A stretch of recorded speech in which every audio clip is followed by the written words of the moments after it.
Baldur's Gate 3.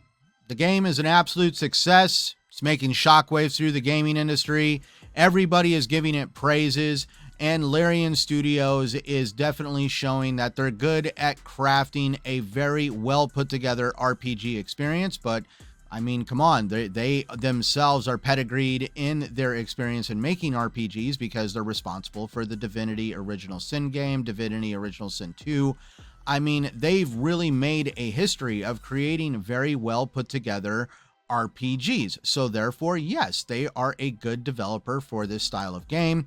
And also, the game is coming off of the hype for Dungeons and Dragons. We've seen the Dungeons and Dragons movie recently released, and we've also seen Dungeons and Dragons play a very large role in a successful Netflix series, Stranger Things. So there is a lot of fan hype and nostalgia for Dungeons and Dragons in general. And so there is a lot of things that are helping Baldur's Gate 3 basically become an anomaly in gaming. But that's where it's an anomaly, and anomalies hit very seldom, and there's no way to really make it as some standard for it to happen time and time again. For starters, one of the main praises of Baldur's Gate 3 is there's no microtransactions. It's a feature complete game, and that you get it all for paying the base price of the game, and there's no plan for DLC. Which I think is ironic considering Larian released Divinity 2 and then Divinity 2, the enhanced edition. So that means they're charging for enhanced upgrades, where if this was an Xbox first-party studio game, I wouldn't be charged for those upgrades. So they're skirting the issues. They might not like to release microtransactions, but they do like to release upgraded versions of the game for a cost. What makes the whole argument of a feature complete game even more comical is the people on social media that are making this argument. The people on YouTube, Twitter, X, whatever the hell you want to call it, other platforms, that it is a feature complete game with no microtransactions. But the vast majority of channels that are making these arguments are laced with microtransactions. We're talking about people that have monetized their channels. At any time, you got to intrusively get a commercial, whether you like it or not. I'm pretty sure they're appearing on this channel, and I haven't even monetized yet. They also have subscriptions down in the bottom, like, hey, give me money monthly. I'll let you, these little exclusive badges. But also, they have these Patreons, where they paywall content behind their Patreon accounts, where you can have early access to their new hot videos, and basically nobody that pays for that access fee gets it like days later, if ever. And these are all forms of microtransactions, paywalling, whatever the hell you want to call it. It's basically panhandling for extra money, but rules for thee, not for me. Over on YouTube, apparently because that you're a YouTuber, that this doesn't apply to you, you should be allowed to microtransaction, panhandle, monetize, all this fun stuff. But if a developer does it, or a publisher, well, they're a totally sacrilegious, evil individual. Hence the Welcome to Hell shirt from Sum 41. Great concert. So, that being said, the studio Larian has been proudly, we've had no microtransactions in our game, which is, very well done. But at the same time, without microtransactions, you can also kind of see some of the cracks, in my opinion. And that is the fact that you were not able to get enough resources to launch the game across all platforms simultaneously. See, microtransactions are like taxes. Nobody's happy about them, but they're there. If they are struck well enough in a balance, they actually do good things, like filling potholes, keeping the lights on, and basically making your city or place to live an overall somewhat decent place to look at by planting trees and other fun stuff.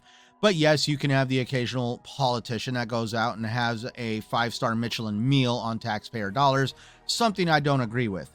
I also understand in the gaming industry, it is very common for a business executive to get much broader bonuses than a hardworking developer, where I do believe that a little bit more distribution of the bonuses and stuff like that does need to take place. But microtransactions do have a small beneficial place in the gaming industry, and that is by giving developers and publishers an extra source of revenue to fall back on, just in case things don't go well when it comes to initial sales. Microtransactions are actually a way for a developer to actually convince a publisher to give them the 50, 60, 70 million dollars, whatever amount of money that developer is asking for to create a game. The publisher feels like it's a much more safer bet to give out their money to a game with microtransactions, because if sales fail, the microtransactions give another avenue of their money to be recuperated.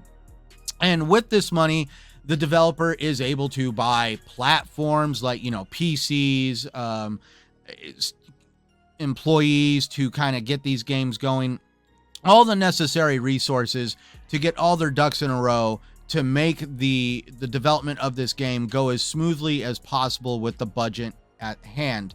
And that is where somebody like me in my professional world, I have to handle a budget like that and make sure things flow smoothly. Otherwise, if they don't, I have to answer to the powers that be. And that is where Larian was very lucky that they have a publisher that was very comfortable with allowing Larian to take the easy way out of developing for PC first, and then PlayStation, and then finally the white elephant in the room, the hard one of them all, the Xbox ecosystem, because they're dealing with two consoles that have different sets of RAM. And that's where the developer kind of came out, Larian, and was like, the game, it's really hard over on Xbox, so we're gonna have to delay the game potentially to the end of the year, beginning of next year, because it's just really hard over on Xbox. But in my opinion, that is where maybe Larian should have taken into account that it was going to be more difficult, so therefore maybe they should have allocated a little bit more resources into helping get the Xbox platform to launch at the same time as the PlayStation platform, rather than just taking the easy approach. And that's where everybody's trying to go down the rabbit hole of that the Series S is holding back gaming because, like this whole stupid ass argument over split screen. Like, regretfully, split screen is on its way out the door, people. I'm not talking about couch co-op, but since the advent of the the data cable slot in the back of a console, dude, split screen's been on the way out the door. I remember people used to show up at each other's houses and have LAN parties. You'd have tube televisions all over the damn place, wires all over the floor like a damn bird's nest, and everybody wanted to play on their own screen.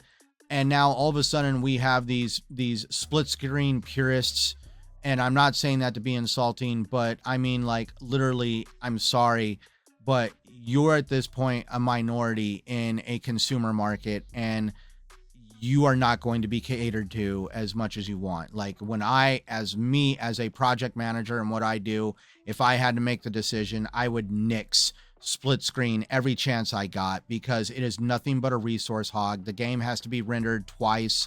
It literally drops frame rates, kills resolutions, and causes all sorts of problems. And this is something Larian should have took into account when they were designing the game. Not my problem.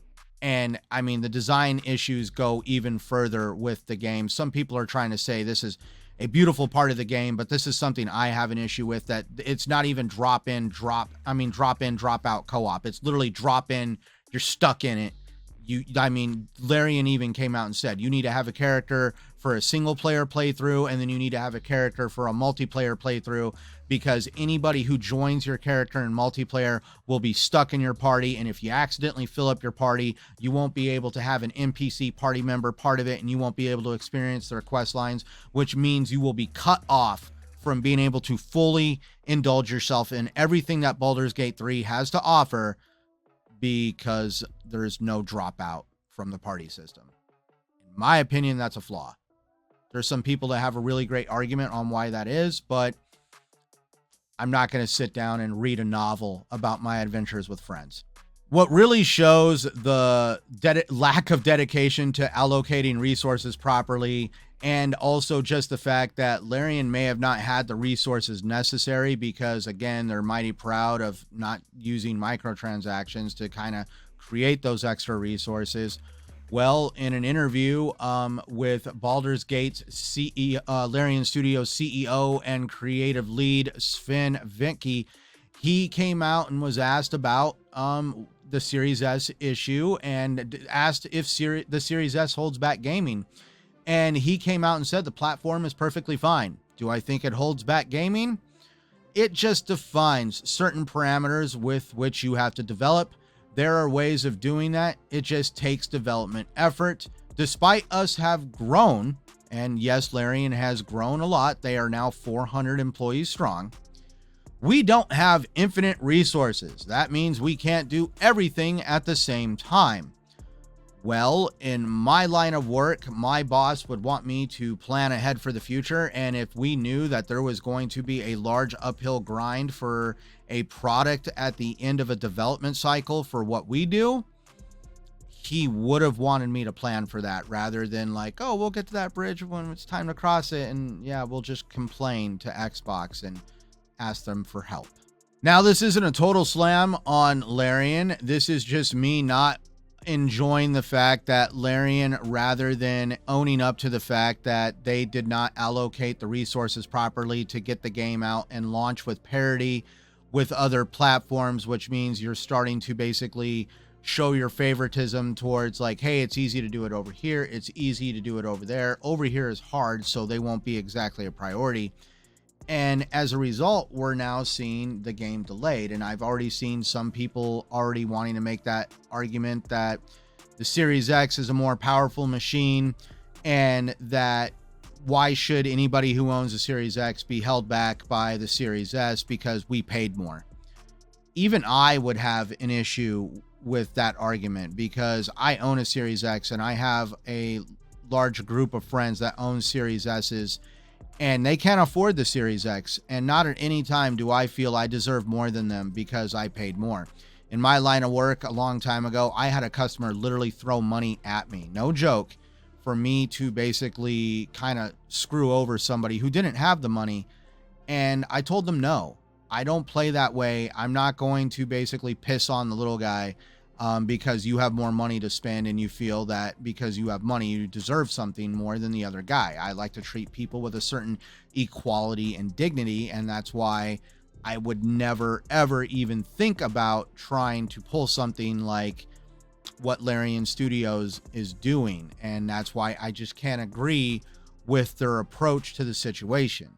So now at this point, we're seeing a large amount of developers and publishers come out and say that to make the asinine assumption that all of a sudden all games need to be done like Baldur's Gate 3 is kind of impossible because regretfully, we live in a world that is driven by money.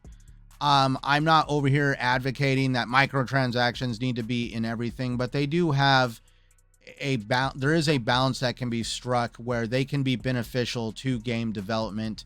Yes, if somebody gets greedy and you have like your Call of Duties and other games like Destiny, and you could even say over on Activision Blizzard with Diablo 4, microtransactions can get out of hand if you're going to concentrate more on storefronts than you are on story. But that's where, like I said, there can be a balance that is struck.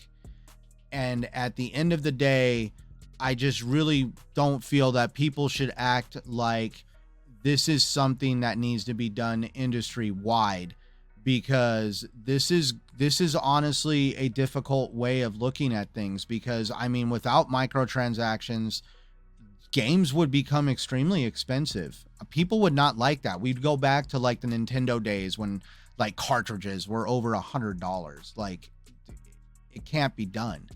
Like, regretfully, microtransactions do help keep the cost of a game down. Yes, Larian's budget was able to sell the game for $60 to us, but when we're dealing with much larger budgets from much larger companies, those microtransactions help keep that price down. I guess that's where I play devil's advocate in all this, because I know what it's like to go through the blood, sweat, and tears of getting a product onto the market. And I'm pretty sure the individual over at Xbox that helped design the Series S and get it out on the market was not designing a product that he thought was going to hold back gaming. He was aiming to design a product that was going to fulfill a function of giving people a more economic way into getting into next-gen gaming. And that is where I feel that the existence of the Series S is beneficial to gaming, because without it, the next gen gaming would be unobtainable for some consumers out there, just because of the cost associated with the much higher end consoles being larger than $500 at this point. So the Series S fulfills a much larger need in the gaming industry, and that's affordability. Look, I'm not going to chew on your ear about this. I mean, we could literally have a complete podcast over this whole conversation that could last hours, but I'm going to leave it at the fact that I really do wish that this game was more feature complete for my consumer preference, and that is for it over on the Xbox side. But at the same time, it's going to benefit me, because now I get to play Starfield without feeling like I'm missing out on Baldur's Gate 3. And then by the time I'm done with Starfield, Baldur's Gate 3 will be somewhere at the end of the line, very close to launching. So, hey, it's kind of a win-win for us Xbox ecosystem gamers. But if by some chance the issues of what's going on with the Xbox ecosystem really bother you, and you just really feel that you're held back because of a Series S, go get on PC. Go buy a PlayStation. Obviously, the Xbox ecosystem isn't for you, because Xbox is not this company that is going to basically make the consumer that paid for the lesser box feel inferior. I am one of those that actually do believe in equality and treating people with a certain dignity and respect. So that's that. Don't get into the console wars, because like I say, it's dogma. Just be sure to play the games that you love on the platform you prefer, no matter what. And if by some chance that platform isn't really tickling your fancy, go find a different one. I mean, it's just a plastic box at the end of the day. So till next time, everybody, I am Centurion 1307. Thank you for watching.